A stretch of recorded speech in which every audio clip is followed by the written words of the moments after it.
8 నెలల నిరీక్షణ ఫలించింది.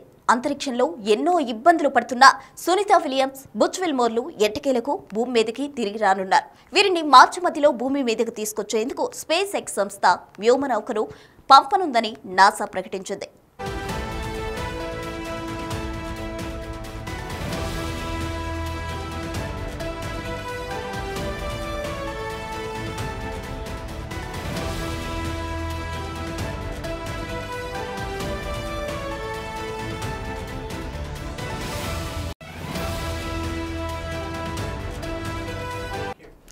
గత జూన్ 5న భారత సంతతి ఆస్ట్రోనాట్ అయిన సునీత విలియమ్స్, మరో వ్యోమగామి బుచ్ విల్మోర్ ISS కు చేరుకున్నారు. వీరిని తీసుకెళ్లిన స్టార్ లైనర్ ప్రొపల్షన్ తో సమస్యలు తలెత్తడంతో వారు 8 నెలలుగా అక్కడే ఉండిపోయారు. ఈ క్రమంలో అంతరిక్షంలో చిక్కుకుపోయిన వ్యోమగాములు ఆరోగ్యం మీద అనేక అనుమానాలు తలెత్తాయి. వారు చనిపోతారని ఆందోళనలు రేగాయి. అయితే నాసా వీటన్నిటికీ ఎప్పటికప్పుడు సమాధానమిస్తూనే ఉంది.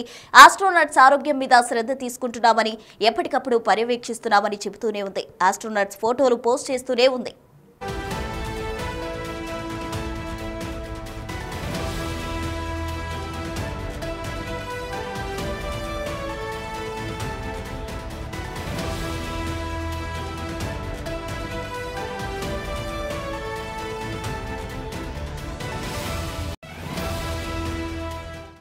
గత జూన్ 5న భారత సంతతి ఆస్ట్రోనాట్ అయిన సునీత విలియమ్స్, మరో వ్యోమగామి బుచ్ విల్మోర్ ISS కు చేరుకున్నారు. వీరిని తీసుకెళ్లిన స్టార్ లైనర్ ప్రొపల్షన్ తో సమస్యలు తలెత్తడంతో వారు 8 నెలలుగా అక్కడే ఉండిపోయారు. ఈ క్రమంలో అంతరిక్షంలో చిక్కుకుపోయిన వ్యోమగాములు ఆరోగ్యం మీద అనేక అనుమానాలు తలెత్తాయి. వారు చనిపోతారని ఆందోళనలు రేగాయి. అయితే నాసా వీటన్నిటికీ ఎప్పటికప్పుడు సమాధానం ఇస్తూనే ఉంది.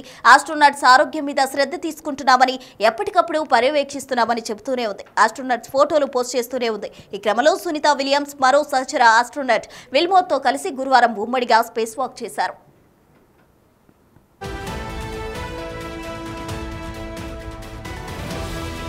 తాజాగా చేసిన స్పేస్ వాక్ తో కలిపి సునీత విలియమ్స్ 62 గంటల 6 నిమిషాల పాటు పూర్తి చేశారు. దీంతో NASA astronaut Peggy Whitson space walk 60 గంటల రికార్డును ఆమె బ్రేక్ చేశారు. అలాగే స్పేస్ వాక్ టాప్ 10 జాబితాలో కూడా సునీత 4వ స్థానానికి చేరారు. భారత సంతతికి చెందిన నాసా ఆస్ట్రోనాట్ సునీత విలియమ్స్ సంచలనం సృష్టించారు. అంతరిక్షంలో ఎక్కువ సమయం నడిచిన మహిళా వ్యోమగామిగా రికార్డు నెలకొల్పారు. ఈ వీడియోను నాసా పోస్ట్ చేసింది.